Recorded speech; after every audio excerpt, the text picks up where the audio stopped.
Hello, Mr. Jones. It's so great to see you. Johnny's a pleasure to have in class. He's quite an eager learner. I understand by your message you wanted to discuss his state ELA score. What can I help you with?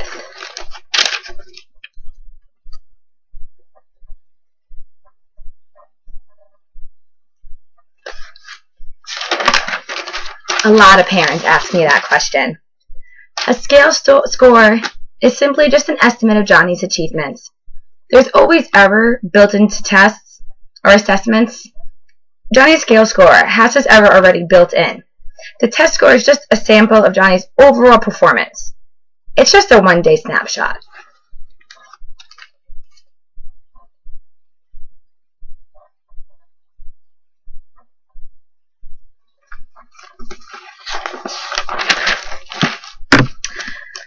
Johnny being a 3 means that he's on target, and he's demonstrating an understanding of the ELA knowledge and skills expected of him in the 5th grade.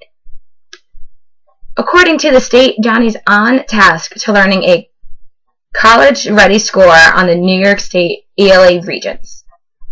He really is great in ELA, and he really does seem to enjoy it.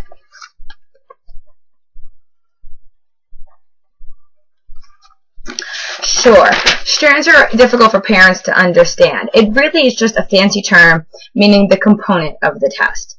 It's comprised of 3 strands in this case, or components. One is language for the information, which is just the collection of data and facts and how he can use that into his writing. Another, it looks language for information. I'm sorry, that's the one I just said. Language for literary response and expression.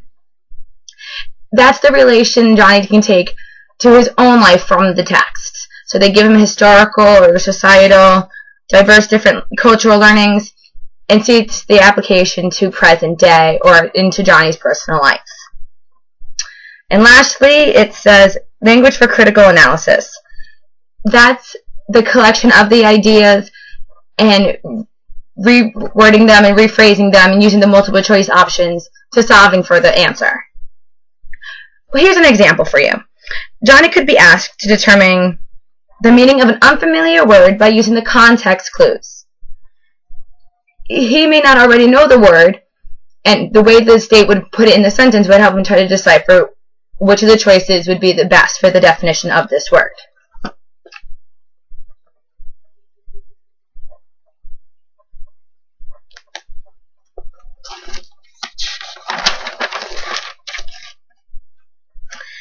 SPI is an acronym for Standard Performance Index.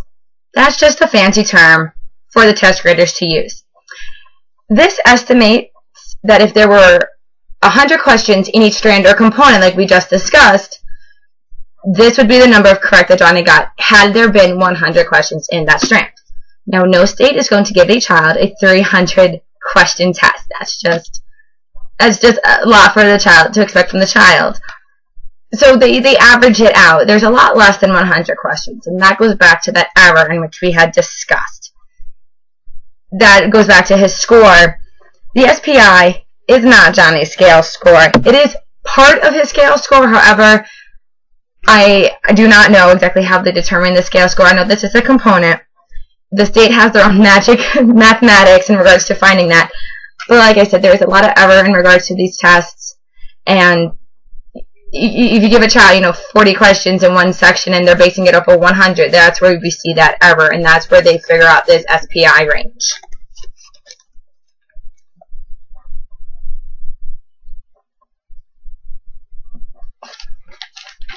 A lot of parents also ask me that. It goes back to if there were 100 questions in that strand, how many, had there been 100, would Johnny have gotten correct? If he got 99 correct, which I do see according to this, that he did get 99s in 2 sections, then had there been 100 questions, he would have gotten 99 correct, or 1 wrong, however you choose to see it.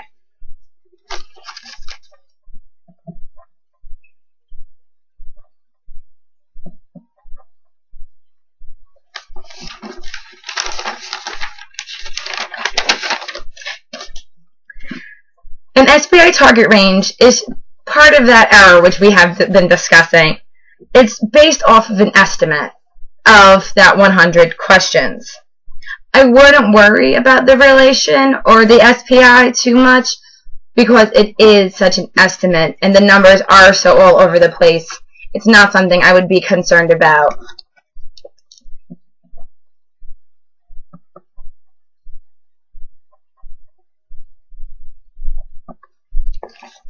I see that you do have both tests, which is great.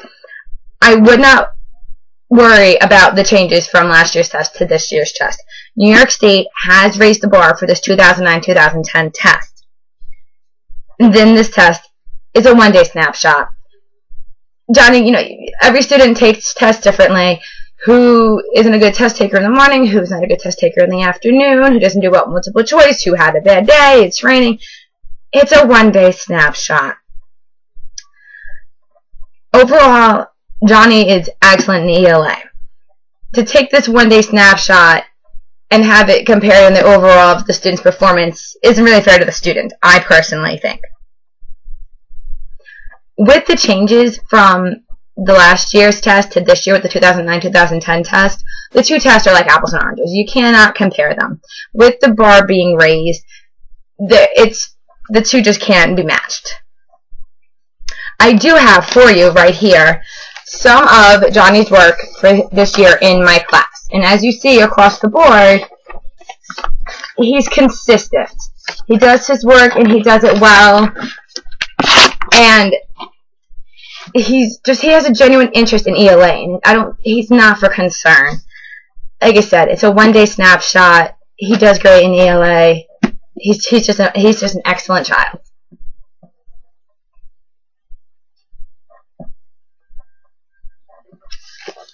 Test construction is huge when you're creating these assessments.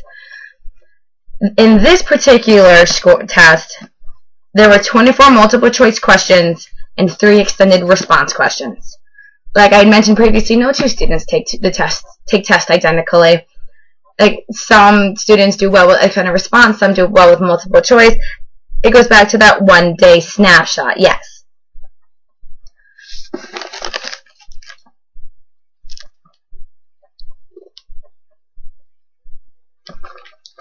Another question parents constantly ask me. They're very concerned about where their children are in relation to their peers, and appropriately so, because all the peers take this test on the same day. They should all be concerned about where their children are in regards to peers, and are they on point, are they excelling, are they below, or is there a need for help? Reading this here, it looks like Johnny is above average when he's compared to the peers within his school, which is excellent. Like I said, he's great in ELA. He has a genuine passion for it. This is perfect. This is beautiful. When he is compared to the region, Johnny is also above average in regards to the peers on all aspects of the test. So there's nothing to worry about in regards to his peers. Johnny is on point with this ELA test. He's above average. He really has a grasp for it.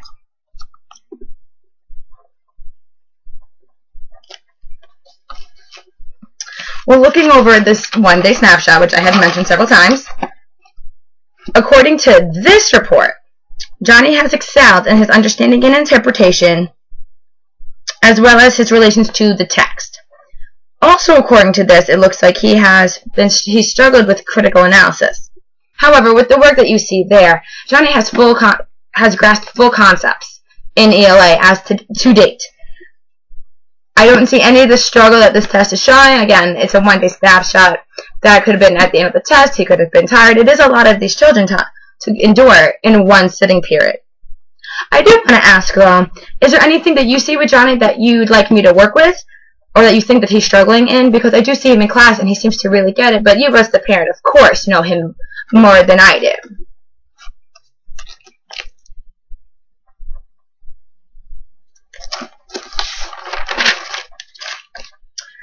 Many parents ask me this, especially since we've just had this conversation.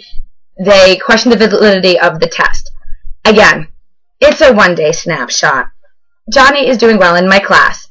I haven't seen him struggling at all. And with the concerns you just brought forth, I will look at them even closer, and I will make sure Johnny has excelled in those areas, or at least improved in those areas. This test is in regards to how the children are doing in the state. Are they meeting the standards in which the state has implemented? And as we see, Johnny is above concepts of or understanding all of these concepts. He's on point. Let me give you my email. I feel it's very important to have open communication with all of my parents, since we do have such concern in regards to state tests and things of that nature and their students' progress. Let me just get that for you right here. Okay, great. Feel free to contact me at any time in regards to anything in regards to Johnny. I'm willing to work with him and work with you to make sure he has everything he needs to have done and be ready for it for this school year. I also have on my website for the class all the class assignments, progress notes, units, and I did send that home with the parent packet over the summer, but I do know now that it's later on in the year, things get lost in the shuffle, understandable. I do have additional packets if you would like. With that, we could always see how Johnny, is he keeping up on his work, is he doing all these things, which he already is. God forbid, though, he chooses to slacks off or something, we can always monitor as a team to work with him to make sure he stays on the track that he's on. If you'd like regular updates on Johnny, again, I have no hesitations in doing that. Throughout each unit, I can let you know what he's working on, how he's doing with it, everything. Great, we can definitely work on that together with him. I really appreciate this conversation. I hope that you really, we are a little more calm about that test. We understand it better. Like I said, it's a one-day snapshot. It's nothing to concern about. Johnny is an excellent student.